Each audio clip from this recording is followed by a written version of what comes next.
So here is a continuation of my story about how a singular failure changed my perspectives about life.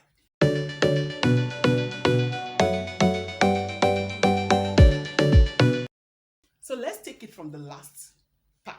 I was talking about how I was going to our hall to study, to prepare for the first semester, second year exam, and how my friend would do his best to make me understand. But I couldn't comprehend anything I was studying. So let's continue the story. So first semester, second year exam came, we wrote it, and then we traveled back home for vacation. The moment school resumed, I resumed early as usual so I could go check my results, cancel out my matriculation number before anybody could see it.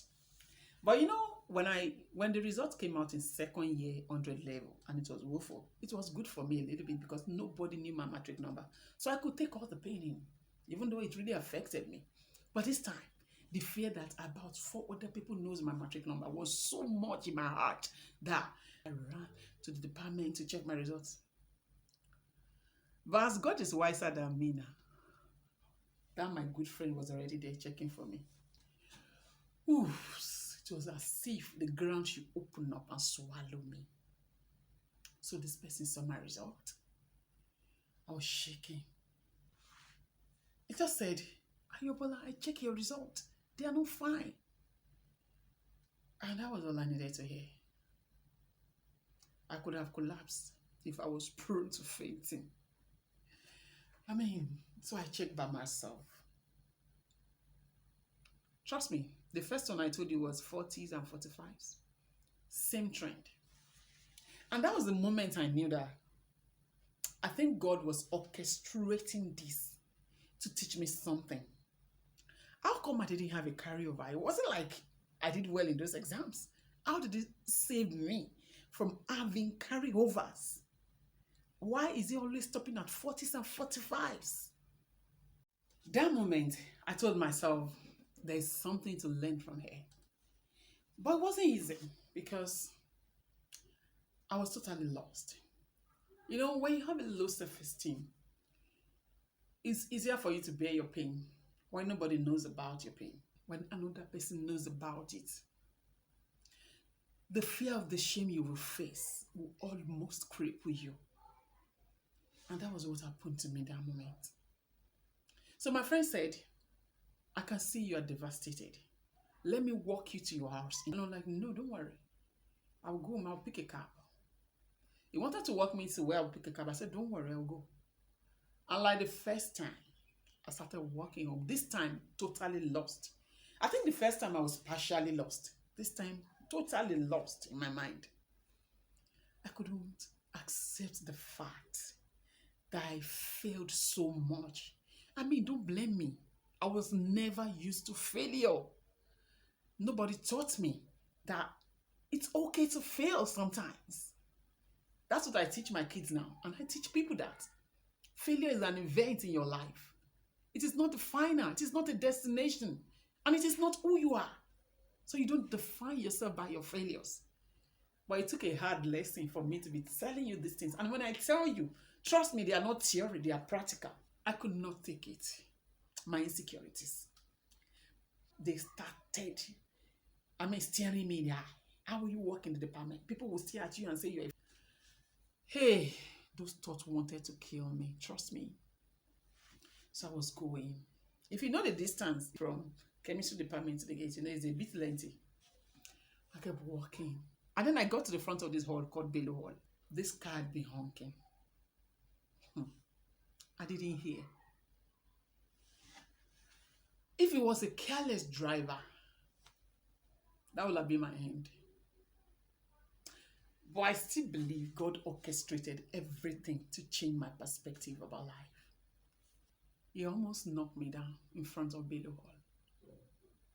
I didn't know until he shouted and screamed. I jolted out of that. And I was like, what happened? That was when I realized I have been walking and crying. I didn't know. And so that moment I stood.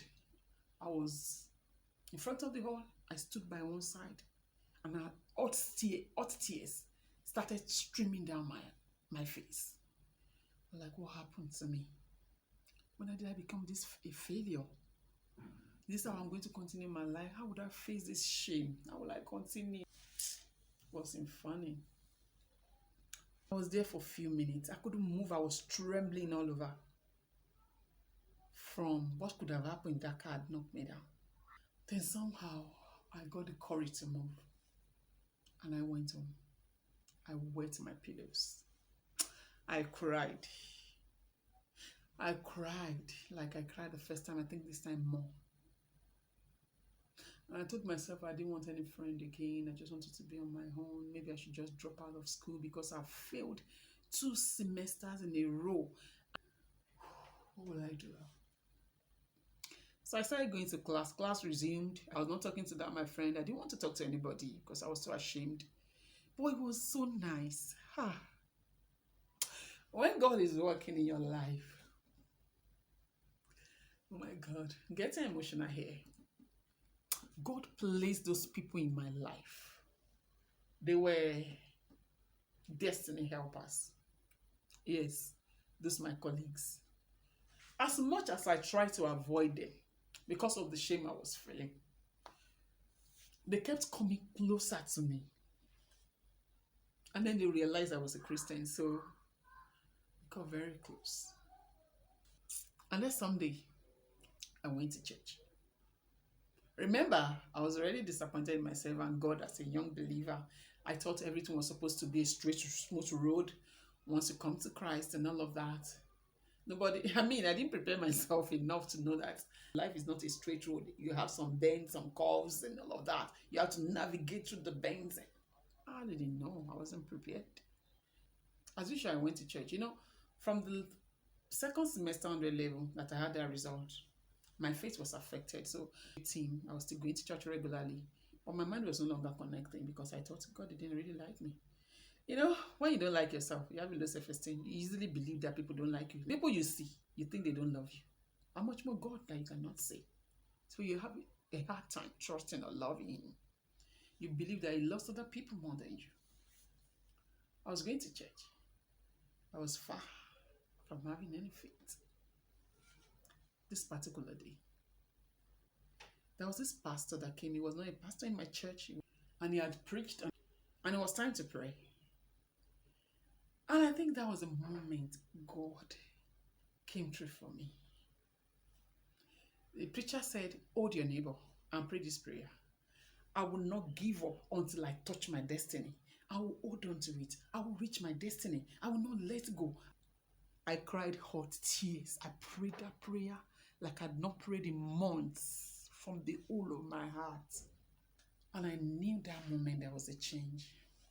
When I got home that Sunday, I refused to eat. I said, God, today, you will settle me like you said to Jacob. You will settle me. I don't want this failure again. This is another semester. I don't want to waste it again. 2 semesters was wasted on self-pity, on fear, anxiety. I prayed that day. And I said, God, give me a word. That was where I learned to start taking a word for every year, personally from God. To start taking a word for my children for every month, for everything I want to do. And the Holy Spirit nudged me to open to Psalms 147. So let's continue the story in the next part. Thanks for watching, and don't forget to subscribe, like, share, and comment.